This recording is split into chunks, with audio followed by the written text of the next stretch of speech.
নমস্কাৰ পুনৰ এটা নতুন ভিডিঅ' হৈতে পুনৰবাৰ স্বাগতম জনাইছো আপোনালোকক অৰূপজ্যোতি শইকীয়া ইউটিউব চেনেললৈ য'ত আমি গাঁৱলীয়া দৰৱ বা ঘৰুৱা কিছুমান উপায়ৰ জৰিয়তে বেমাৰৰ সমস্যাসমূহৰ পৰা আমি কেনেকৈ নিৰাময় পাব পাৰোঁ তেনে ধৰণৰ ভিডিঅ' আপলোড কৰি থাকোঁ। বন্ধুসকল আশা কৰোঁ ভিডিঅ'টো যদি ভাল লাগে এটা লাইক কৰিব, কাৰণ আপুনি দিয়া প্ৰতিটো লাইকে আমাক পুনৰ ভিডিঅ' বনাবলৈ উৎসাহিত কৰে আৰু চেনেলটোলৈ যদি নতুনকৈ আহিছে ছাবস্ক্ৰাইব কৰি ল'ব, যাতে আমি যেতিয়া এটা ভিডিঅ' আপলোড কৰিম তেতিয়াই আপুনি সেই ভিডিঅ'টো সকলোতকৈ আগত পাব পাৰে।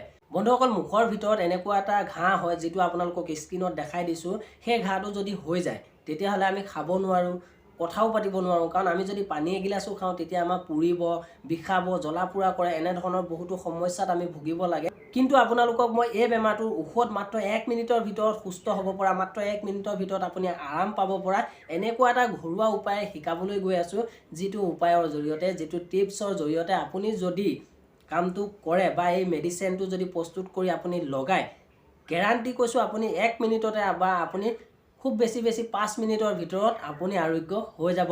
বন্ধুসকল তেন্তে বলকচোন জানিবলৈ চেষ্টা কৰোঁ। আজিৰ ভিডিঅ'ত মই আপোনালোকক ষ্টেপ বাই ষ্টেপ গোটেইখিনি বুজাই দিম, কেনেকৈ আপুনি পাকঘৰতে থকা দুটামান বস্তুৰ জৰিয়তে ঔষধটো তৈয়াৰ কৰিব পাৰে আৰু আপুনি মুখত দিয়াৰ লগে লগে আপুনি আৰামো পাব পাৰে। তেন্তে বলক বন্ধুসকল, মুখৰ ভিতৰত যিটো ঘাঁ হয় তাৰ কাৰণে কিমান সমস্যা হয়, কিমান কষ্ট হয় আপুনি নিশ্চয় জানে। সেইটো কৰিবৰ কাৰণে আপুনি বেলেগ একো কৰিব নালাগে। তাৰ কাৰণে যিটো মেডিচিন বনাব লাগিব সেইটো আপোনাৰ পাকঘৰত আছে। আপুনি পাকঘৰলৈ যাব আৰু তাত আপোনালোকে 3 পৰা 4 ফুটা নহৰু ল'ব। নহৰুটো ঔষধৰ কাৰণে বহুত বেষ্ট, বহুত ঔষধত পাইছোঁ। সকল আপোনালোকে 3 পৰা 4 ফুটা নহৰু ল'ব আৰু সেইটো ধুনীয়াকৈ খুন্দিব। খুন্দি আপুনি তাত মিনিমাম অকণমান হালধি দিব। নহৰু আপুনি 4 ফুটাত যিমানকণ ওলায় তাৰ আধা আপুনি হালধি দিব লাগিব।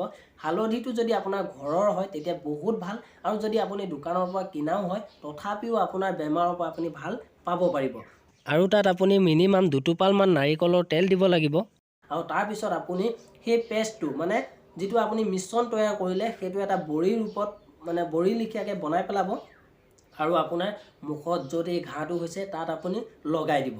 আৰু লগাই দিয়াৰ পিছত আপুনি সহ্য কৰিব পৰালৈকে, যেতিয়ালৈকে আপুনি সহ্য কৰিব পাৰে, পুৰিব দেৰিব, আপোনাৰ মুখত অকণমান সময় কষ্ট পাব আপুনি, কিন্তু পিছলৈতো এনেও ভাল হ'ব।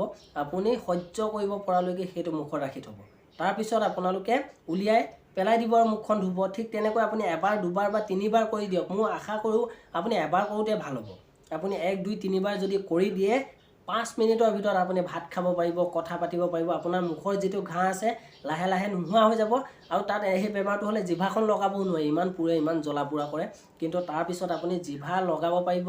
আৰু আমাৰ এই অৰূপজ্যোতি শইকীয়া চেনেলটোলৈ পুনৰ মনত পৰিব যদি আপুনি ঔষধটো ট্ৰাই কৰে। বন্ধুসকল 100% গেৰাণ্টি, আপোনাৰ যদি এই সমস্যাত আপুনি ভুগি আছে তেতিয়াহ'লে আপুনি সুস্থ হ'ব পাৰিব।